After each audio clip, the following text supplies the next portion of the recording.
ఆగండి, ఆగండి. ఎక్కడికండి ఎళ్ళిపోతున్నారు? కూసంత నా మాట ఇనెళ్ళండి. ఇయాల నా మాటేంటంటే, మా ఇంట్లో తోటకూర మెదుపుడండి. అదొక్కసారి నాలిక మీద పడిందనుకోండి, ఎంత కమ్మగుంటదో. ఇయాల మా ఇంట్లో టమాటా లేదండి. కానీ పక్కింటి నుంచి అడిగి మరీ తెచ్చి ఈ కూరొండుతున్నానండి. పొరుగింటి పుల్లకూర మా రుసంటారు గదా! అట్టనమాట. మరింక సూడండి నా కూరెంత కమ్మగుంటదో. నేనైతే ఒక పాలకూర కట్టని, ఒక తోటకూర కట్టని, ఒక టమోటాని, 2 పచ్చిమిరపకాయలని, ఒక ఉల్లిపాయని తీసుకున్నానండి.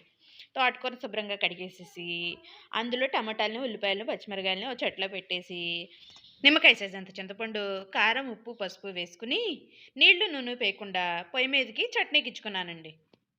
నీళ్ళెందుకు పోయలేదక్కా అంటారా? ఆగండి, ఆగండి. కూసంత ఏటింగ్స్ చేయండి చెప్తాను. ఆ ఆకుకూరలో, టమాటాల్లో ఉన్న నీరంతా బయటకొచ్చేంత వరకు బాగా ఉడికించుకొని 5 నిమిషాలు మీగడనేసేసుకొని బాగా తిప్పుకున్నానండి.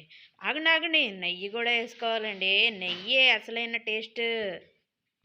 నెయ్యేసుకోగానే నోట్లోంచి ఏదైనా ఇట్టే కరిగిపోవాల్సింది కదా! ఇది గూడా అంతేననమాట. మీగడలోని నీళ్ళన్నీ అయిపోయేంత వరకు బాగా ఉడికించుకొని, ఒక గ్లాస్ నీళ్ళు పోసుకొని, ఓ 10 నిమిషాలు బాగా ఉడికించుకోండి మళ్ళీ. ఆగండి, ఆగండి. కూర అడుగంటింది గదా!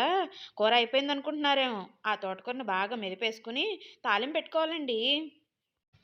పొయ్యి మీద ప్యాన్ పెట్టుకొని, ప్యాన్‌లో ఆయిల్ వేసుకోండి. తాలింపు దినుసులు వేసుకొని, తాలింపు దినుసులేసాక ఊరినే ఉంటాయా? చిటపట అంటాయి కదా మరి.